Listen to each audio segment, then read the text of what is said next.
Hello दोस्तों, केना छी अहाँ सब? अहाँ सबके स्वागत करै छी कर नया ब्लॉग। तऽ चलू एक ब्लॉग में अहाँ सबके देखाबऽ जा रहल छी। काल्हि एते भयंकर आंधी तूफान वर्षा सब एलै की कहू, पूरा केरा के गाछे सब गिरा देलकै। वएह केरा के गाछ सब गिरलै जाहिमे फल लागल छलै। इम्हर देखियो एगो ई नया अथी केरा के घर सब निकलि रहल छै। ई सब बचल छै कि एहि सबमे बाँस लगेने रहियै और ओहि सबमे भूलि गेलियै, मतलब लगाबहे वाला छलियै। कनि देखियो सब गिर गेलै, केना केरा सब गिरल छै की कहू, पूरा बर्बाद है। 3 गो केरा के घौर निकलल रहे, तीनू खसि पड़लै। देखियो एखन एगो काटि कऽ लऽ गेलियै घर, एगो एहिमे छै, एगो मिलियो नहि रहल छै कहाँ चलि गेलै। देखियो केना सब केरा खसि गेलै। अचानक काल्हि रातिमे एहन आंधी तूफान एलै, वर्षा एलै, केना एलै पता नहि, पूरा उलटि गेलै। देखियो एखन तक मेघ लागल छै, ई अगिला दिन छै ओहिके, पूरा मेघ लागल छै। एखन तक रौदो नहि उगलैए। भयंकर मौसम भऽ गेलै, अचानक ही भऽ गेलै। और हम सोचिए रहल छलियै ओहिमे आब ओकर सपोर्ट लेल किछो बाँस लगेबै या रस्सी सब बान्हऽके लेल। से अगिला दिन आबि कऽ देखियो केहन गिर गेलै, पूरा केला के नाश कऽ देलकै। बुझियौ ने कते बड़का भऽ गेल रहै। अहाँके हम एगो काटि कऽ लऽ गेलियै अंदर, ओ देखाबै छी कते मोटगर जुआ गेल छै, बस ओ पाकेवला छलै। की बताउ, एते आइ के दिने बेकार छै। भोरे भोर उठलियै तऽ देखलियै पूरा के केरा के गाछे गायब। आ तीनू जाहिमे घौर छलै बड़का बड़का, उएह गिर पड़लै। देखियो एगो हैया छै, एगो काटि कऽ लऽ गेलियै, एगो तऽ मिलिए नहि रहल छै कहाँ छै। आब गाछ सब हटतै तहने देखबै। देखियो तीनू सब जगहसँ अहाँ सबके देखाबै छी, एगो तऽ मिलिए नहि रहल छै कहाँ।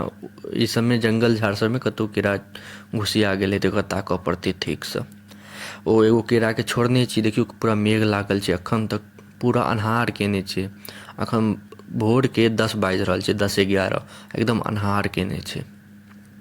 देख रहल छी पूरा केराके गाछ गिर पड़लै। एतेक सालके मेहनत, सोचने रहियै एके बेरमे एतेक केरासब फुटलैए तऽ एक नम्बर रहतै। देखियो नया फुटलैए ईसब। एगो हैया छै, इहो जुआ रहल छै, और एगो ई छै। एहि सबमे बाँस लगेने छियै, रस्सी सबसँ सपोर्ट देने छियै, ओहिमे नहि देने रहियै। सोचने रहियै आइ काल्हिमे देबै तऽ खसिए पड़लै गाछ, देखै छियै। देखियो ई 2 गो बचलैए और 3 गोए खसि पड़लै। एगो तऽ बुझियौ ने, चलू हम अहाँ सबके अन्दर लऽ चलै छी, देखाबै छी। काटि कऽ लऽ गेलियै घर से, एतेक मोटगर केरा रहै की बताउ। आ एगो ओनाही छोड़ि देलियै जे ओ कनि कमे अथी छै, जुआएल नहि छै ओतेक, तऽ देखलियै छोड़ि देलियै कनिक देर, जे देखै छियै 1-2 दिन तक की होइ छै, अगर लागल रहतै तऽ जुआइ छै कि नहि। तेँ ओहिके हिसाबसँ छोड़ि देलियै। चलू आब अहाँ सबके देखाबै छी केरा जे काटि कऽ लऽ गेलियै। तऽ ई देखियो कते भयंकर केरा छै, कते मोटगर केरा छै से, एकदम जुआएल छै पूरा छिम्मी सब। ई आब बस पाकेवला छलै, बुझियौ गिर गेलै। एतेक आइ मोन दुखी यऽ की बताउ अहाँ सबके। देखियो कते जुआएल छै, एकदम पाकऽवला छै। खसि गेलै पूरा केरा, देख रहल छियै। एकर रस सब देखियो चुबिए रहल छै, रस सब एकदम ताजा ताजा सब छै। देखियो पूरा रस सब चुबि रहल छै से। आ कते जुआएल केरा छै, कते नीक केरा छै, कते बड़का घौर छै, कते बड़का, उठै नहि छै, एतेक बड़का छै। अभी पकबे करितै। तऽ आइ बड़ी दर्दनाक वीडियो छै। और ई गहूँम सबके की भेल हेतै पता नहि, ओकरो हम ब्लॉग बना कऽ डालब। खेत जेबै पूरा गहूँम सबके सुता देने हेतै। एहि बेर किसान सबके तऽ बुरा हालत छै। तऽ देखलियै केरा खसि गेलियै, एगो ओनाही छोड़ि देलियै जे भगवानके कृपासँ कहीं ओहिमे लागल होइ, किछु जान होइ तऽ जुएतै, नहि तऽ भगवानेके हाथमे छै। एगो तऽ मिलिए नहि रहल छै।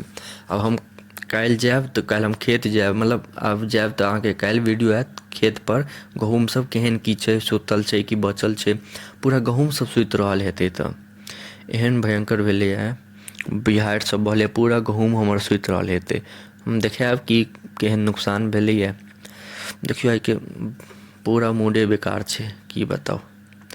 एकदम मेघ लागल छै, एखनो उबेर नहि भेलै, एखनो मेघ पूरा लागले छै। इम्हर केरा सब खसि पड़लै, आ एतेक बड़का बड़का घौर सब छलै। छोड़ू, अब जे भेलै से भगवान जे करलखिन, की करिए आब।